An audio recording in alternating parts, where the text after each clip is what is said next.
Good morning class 12th। हमने chapter आव्यूह start किया था। इसमें हमने आव्यूह का परिवर्त पढ़ लिया था। ठीक है, ट्रांसपोज ऑफ अ मैट्रिक्स। यदि हमारे पास एक मैट्रिक्स है इस प्रकार, तो परिवर्त कहने का अर्थ यह है कि हम क्या करें, रोज़ और कॉलम्स को आपस में इंटरचेंज कर दें। कहने का मतलब है जो ये रोज़ हैं ये किस में बदल जाएँ, कॉलम्स में। यानी कि यदि हम इसका ट्रांसपोज निकालना चाहेंगे तो इसको निरूपित करते हैं। मैंने बताया था ए ट्रांसपोज ए डैश से, या ए की पावर टी भी लिखते हैं। अब इस रो में देखिए आप ए बी सी कॉलम है, इस रो को हमने क्या बना देना है, कॉलम। तो हम लिखेंगे ए बी सी। ठीक है, ऐसे सेकेंड रो क्या है आपका, डी ई एफ, इसको हम क्या लिख दें, कॉलम के रूप में। तो डी ई एफ आई जे के ये रो थी, तो इसको हमने किस रूप में लिख दिया, कॉलम्स के रूप में लिख दिया। तो यह आपका क्या कहलाएगा, इस ए का ट्रांसपोज कहलाएगा।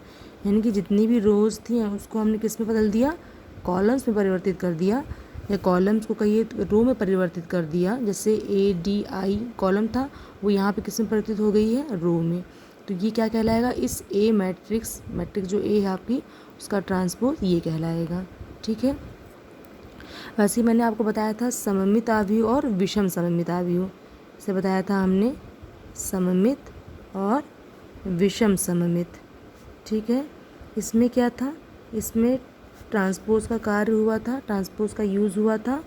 कहने का मतलब ये है कि इसमें हम किस प्रकार के आव्यूह की बात करेंगे, वर्ग आव्यूह।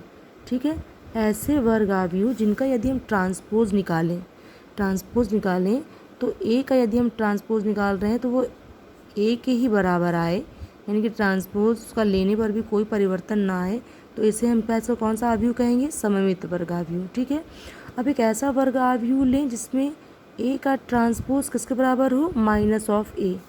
ठीक है, ए के बराबर तो है लेकिन माइनस के बराबर है, तो ये कौन सा आव्यूह कहलाता है आपका, विषम सममित आव्यूह। ठीक है, इसे हम कहते हैं विषम सममित आव्यूह। तो ये आपका हो गया आव्यूह का परिवर्त। ठीक है, अब हम जानेंगे कुछ आपके संक्रियाओं पर गुणधर्म। ठीक है, ये क्या है, आव्यूह पर प्रारंभिक संक्रियाएं किस प्रकार होती हैं। ठीक है, कह रहा है कि किसी आव्यूह पर 6 प्रकार की संक्रियाएं किए जाती हैं, संक्रियाएं या रूपांतरण। ठीक है, 3 पंक्तियों से संबंधित होती हैं और 3 किससे संबंधित होती है, स्तंभों से। कुल मिला के कितनी संक्रियाएं हो जाएंगी हमारे पास, 6 संक्रियाएं। इन्हीं को हम प्रारंभिक संक्रियाएं कहते हैं। इनका हम इस्तेमाल करेंगे आगे इन्वर्स मैट्रिक्स का इन्वर्स निकालने में इस्तेमाल करेंगे।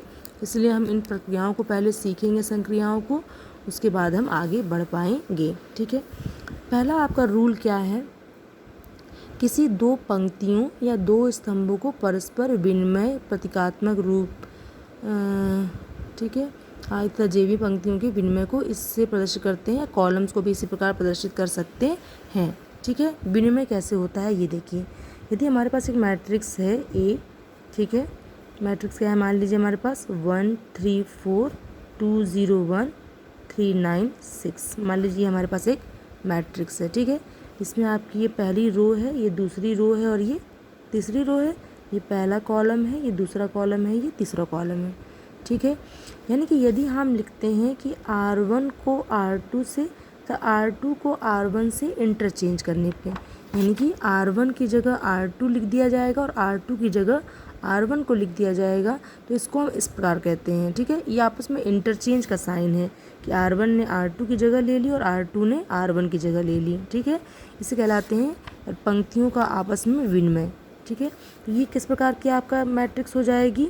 ठीक है, R1 R2 की जगह जाएगी और R2 R1 की जगह, तो R2 आपका कितना है 2 0 1, तो ये हो जाएगा 2 0 1। ठीक है, और R1 कितना है 1 3 4, तो ये किसकी जगह लिखेगी, दूसरी रो की जगह पे लिखी जाएगी, तो ये 1 3 4।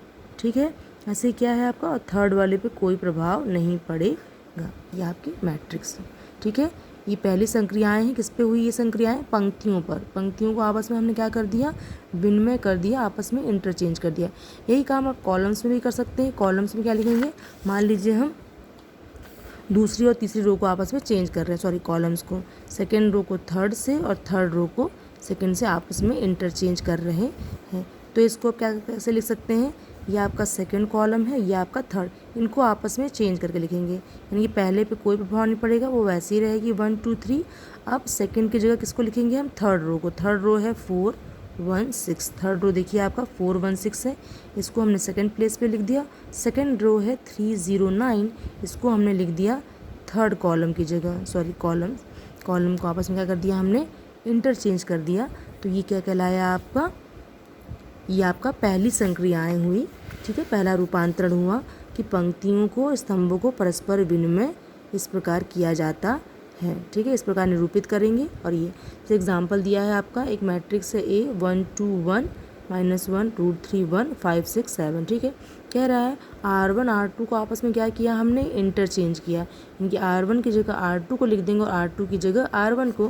तो यहाँ देख सकते हैं -1 √3 1, ये आपकी R1 बन चुकी, ठीक है, जो कि यहाँ पे कौन सी पंक्ति थी, दूसरी पंक्ति थी, ठीक है। ऐसे यहाँ पे ये आपकी पहली पंक्ति थी, यहाँ पे वो कौन सी पंक्ति बन गई, दूसरी, क्योंकि हमने क्या काम किया है, R1 R2 को आपस में इंटरचेंज किया है। ऐसे ही काम आप कॉलम के साथ भी कर सकते हैं। फिर दूसरा रूपांतरण क्या है, किसी पंक्ति या स्तंभ के अवयवों को एक शून्येतर मतलब शून्य से इतर, वो शून्य ना हो उसके अलावा कोई भी संख्या हो सकती है, ठीक है, करना प्रतीकात्मक रूप से। आयवी पंक्ति के प्रत्येक अवयव को किससे गुणा करना, के से। के मैंने बताया 0 नहीं होना चाहिए, शून्य के इतर, शून्य के अलावा कोई भी संख्या हो सकती है, ठीक है। और ये किसी पंक्ति आर को के से गुणा करने पे इस प्रकार निरूपित करते हैं। किस प्रकार निरूपित करेंगे कि सी आई हमारा रिप्लेस हो गया के सी आई से। कहने का मतलब ये है, जैसे आपके पास ये मैट्रिक्स थी हमने लिखा, ठीक है, हम क्या करना चाहते हैं इसमें, हम करना चाहते हैं कि R1 को हम रिप्लेस करना चाहते हैं किससे, 3R1 से। तो यानी कि R1 के प्रत्येक अवयव में किससे गुणा हो जाएगा, 3 से गुणा हो जाएगा। तो आपकी मैट्रिक्स किस प्रकार बन जाएगी, ठीक है, सभी में किसका गुणा करेंगे आप, 3 से गुणा करेंगे। तो 3 1 जा 3, 3 3 जा 9, 3 6 4 जा 12, ठीक है। मतलब 3 का R1 के प्रत्येक एलिमेंट में क्या हो गया, गुणा हो गया। उसको हम निरूपित इस प्रकार करते हैं कि R1 किससे रिप्लेस हो गया, 3R1 से, ठीक है, यानी कि R1 के प्रत्येक एलिमेंट हमने किससे गुणा किया, 3R1 से, ठीक है। बाकी दोनों पंक्तियाँ आप उसी प्रकार लिखेंगे। ऐसे ही काम कॉलम के साथ भी कर सकते हैं आप। हमने कहा मान लीजिए दूसरे कॉलम को हमने इंटू किया 1/7 से, तो 1/7 से हम इंटू कर रहे हैं किस, कॉलम नंबर C2 को।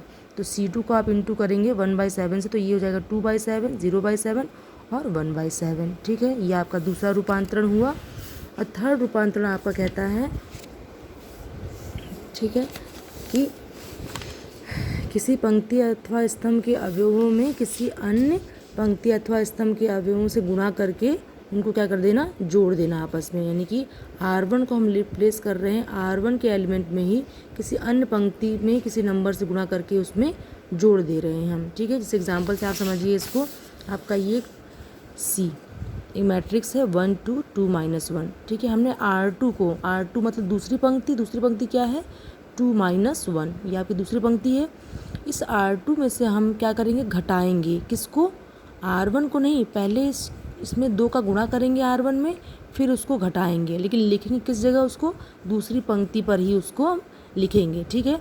देखिए काम कैसे होगा आपका, और करस्पॉन्डिंग एलिमेंट्स ही घटेंगे।